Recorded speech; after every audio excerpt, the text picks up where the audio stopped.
My boyfriend called me ugly in front of his friends and dumped me at a restaurant, leaving me the bill. Hey everyone, I am still shaking as I record this, but I need to get it out. Last night, my boyfriend of 3 years, Marcus, absolutely destroyed me in the most public way possible. He called me ugly in front of all his friends, dumped me in the middle of a crowded, expensive steakhouse, and walked out, leaving me with a $500 bill. As he stood up to leave, he actually leaned down and whispered, loud enough for the tables around us to hear, "A girl like you should be grateful I even dated you this long. You aren't exactly a prize, honey." I just sat there. I didn't scream. I didn't cry. Just smiled. But inside, I was already planning how to dismantle his entire fake life. This morning, I woke up to 13 missed calls and a total meltdown in my inbox. Here is exactly how it all went down. For context, I've been with Marcus for 3 years. We live in a nice-ish apartment in North Carolina, and I thought we were building a real future. Marcus always acted like this high-powered, grind-set executive at a logistics firm. He wore the slim-fit suits, talked about closing six-figure deals, and constantly complained about how exhausted he was from managing a team of 20. I supported him through everything. I worked my tail off as a freelance graphic designer to cover his half of the rent for the last 6 months because he claimed his big commission check was caught up in corporate red tape. I cooked every meal, I did his laundry, and I listened to him complain about how unprofessional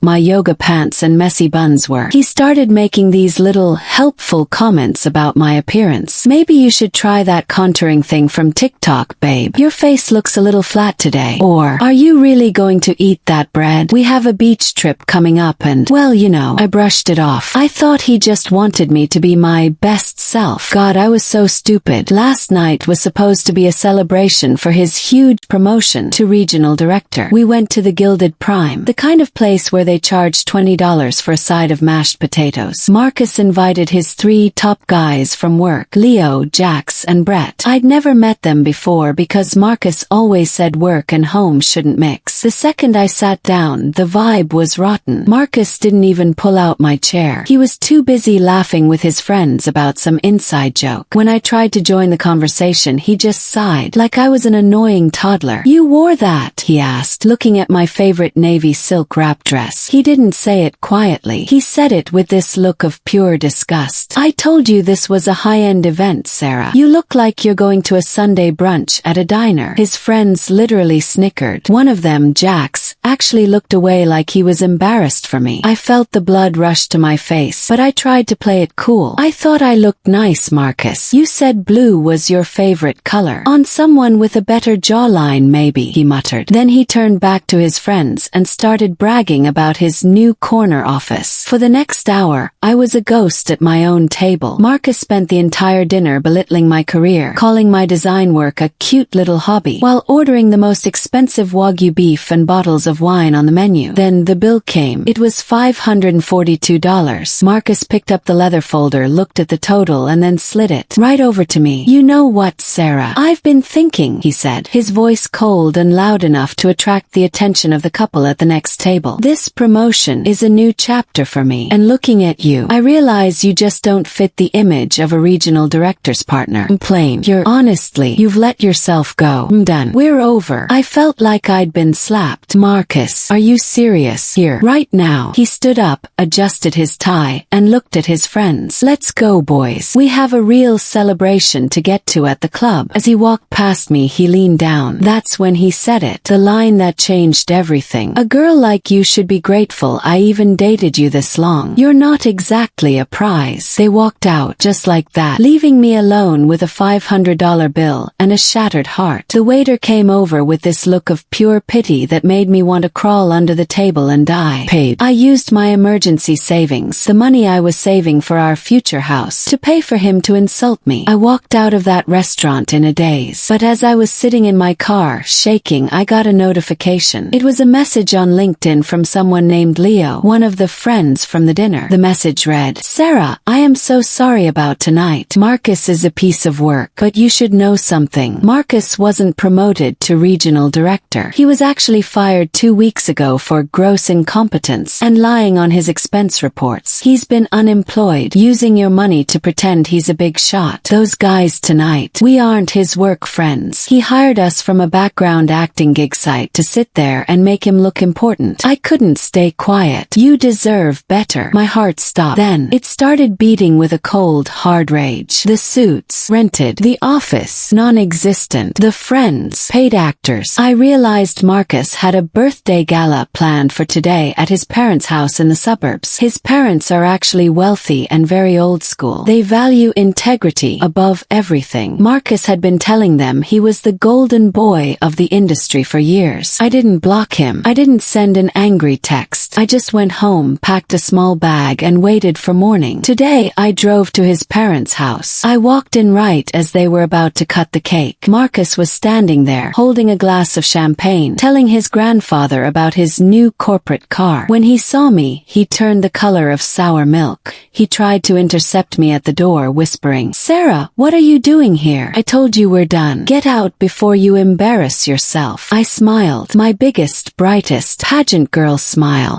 "Oh, Marcus, I just couldn't miss your big day," I said, my voice carrying across the entire patio. "I actually brought a special gift. Since you're such a successful regional director now, I figured your parents would love to see your latest performance review." I pulled out a stack of papers. It wasn't a performance review. It was a printout of the LinkedIn message from Leo, the acting gig confirmation I found on his laptop this morning, and a copy of the $500 restaurant bill he left me with. "Wait, what is this?" his mother asked, reaching for the papers. "It's the truth, Mrs. Miller," I said, my voice steady. "Marcus wasn't promoted. He was fired for lying. He's been living off my savings while calling me ugly and worthless to cover up the fact that he's a fraud. He even hired actors to pretend to be his colleagues last night." The silence that followed was the most beautiful thing I've ever heard. Marcus started stammering. "She's crazy. She's just bitter because I dumped her. She's making it up." But his father, a man who built his own company from nothing, grabbed the papers. He looked at the acting gig receipt. He looked at Marcus. "You hired actors. With what money, Marcus?" "With my rent money," I chimed in. His father didn't yell. He just looked at Marcus with pure disgust. "Pack your things, son. If you're man enough to lie to your family and abuse a woman who supported you, you're man enough to find your own place to live. You're cut off. Completely." I didn't stay to watch the rest of the meltdown. I turned around and walked out. As I got into my car, my phone started screaming. 13 missed calls from Marcus. Then the text started. "You ruined everything. I'm going to sue you for defamation. Pick up the phone, you ugly bitch. Please, Sarah. Tell them it was a joke. I have nowhere to go." I didn't reply. I just went to the nearest Starbucks, ordered the most expensive drink on the menu, and blocked every single person associated with him. I'm currently sitting in my new, tiny studio apartment. It's small, but it's mine. I don't have a regional director boyfriend anymore. I just have my dignity, my savings, what's left of them, and the knowledge that I am, in fact, a total prize. Have you ever been publicly humiliated and dumped like this? Drop your story below. I want to read them all.